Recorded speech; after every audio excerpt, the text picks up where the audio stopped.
बंगाल चुनाव जिसमें किसी को भी उम्मीद नहीं थी कि भाजपा सरकार बनाएगी, एनडीए सरकार बनाएगी। वहाँ ना सिर्फ एनडीए ने सरकार बनाई बल्कि बीजेपी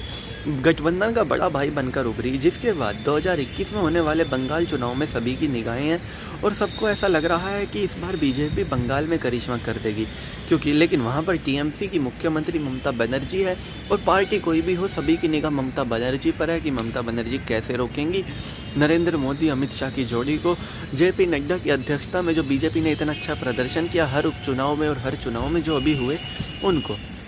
तो ममता बनर्जी ने ऐसी चाल चल दी है कि बीजेपी का थिंक टैंक भी सोच रहा होगा कि आखिर क्या करे। दरअसल में मुस्लिम अपीसमेंट में ज़्यादा यकीन रखने वाली ममता बनर्जी ने इस बार नेताजी को याद कर लिया है, जिन नेताजी को हमेशा पीएम मोदी याद करते हैं बंगाल जाते ही, और नेताजी को इस तरह से बीजेपी के नेताओं की भी दिखाने की कोशिश होती है जैसे कि मानो नेताजी तो बीजेपी के ही नेता थे। अब ऐसा लगता है कि उसी स्कीम को टीएमसी अपनाने जा रही है और इस चुनाव में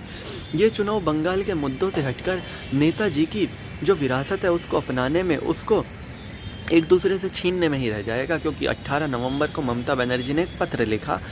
और ये पत्र उन्होंने पिछले 5 साल में नहीं लिखा है और चुनाव के बाद लिखा है। दिखाता है कि वो पूरी तरह से तैयार है चुनाव लड़ने के लिए और वो बीजेपी के नेताओं को दिखा देना चाहती हैं कि जिस तरह से असल मुद्दों से भटककर अगर चुनाव लड़ना है तो असल मुद्दों से भटकाने में वो भी कम नहीं है। जिसके बाद उन्होंने पीएम मोदी को पत्र लिखा और कहा कि नेताजी की मौत पर से रहस्य का जो पर्दा है वो हटना चाहिए। जाहिर सी बात है पीएम मोदी ने पिछली बार ये बातें की थी जब बंगाल में चुनाव हुए थे और इस बार ममता बनर्जी कर रही हैं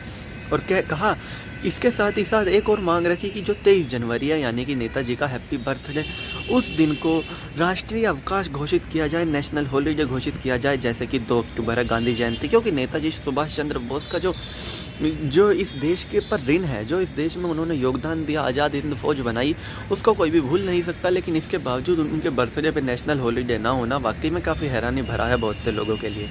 खैर, ममता बनर्जी की दोनों मांगे जायज़ है लेकिन केंद्र सरकार के लिए परेशानी खड़ी कर सकती है। पहली क्योंकि पहले ही वर्किंग डेज इतने कम हैं इंडिया में कि एक और हॉलीडे देकर केंद्र सरकार अपनी सिरदर्दी नहीं बढ़ा सकती, क्योंकि उसके बाद एक और वर्किंग डे कम हो जाएगा और वर्किंग डे कम होने का मतलब बिजनेस कम होना, सरकार का टैक्स कलेक्शन भी कम हो जाता है और सरकार का काम भी कम होता है उस दिन। इसके अलावा जो दूसरी मांग है उस पर बीजेपी भी वक्त वक्त पर कांग्रेस पर सवाल उठाती रही, लेकिन बीजेपी ने कभी नहीं सोचा था कि यह सवाल उल्टा घूमकर उनके ऊपर आएगा और उनसे कोई सवाल पूछेगा कि नेताजी को क्या हुआ था, इस रहस्य पर से पर्दा उठाओ। तो कुल मिलाकर जो भाजपा जाल बुनती है कि लोगों का असल मुद्दों से ध्यान हटके उन मुद्दों पर आए जिन पर चुनाव वो जीत सकती है, तो उन्हीं मुद्दों पर खेलने की तैयारी ममता बनर्जी ने कर ली है और इस बात की उम्मीद बिल्कुल ना के बराबर रह गई है कि बंगाल में जो बेसिक मुद्दे होते हैं जनता के, उन पर चुनाव लड़ा जाएगा। बेशक बिहार में तेजस्वी यादव ने उनको मुद्दा बनाया चुनाव में और उनके दम पर सबसे बड़ी पार्टी भी बनी, लेकिन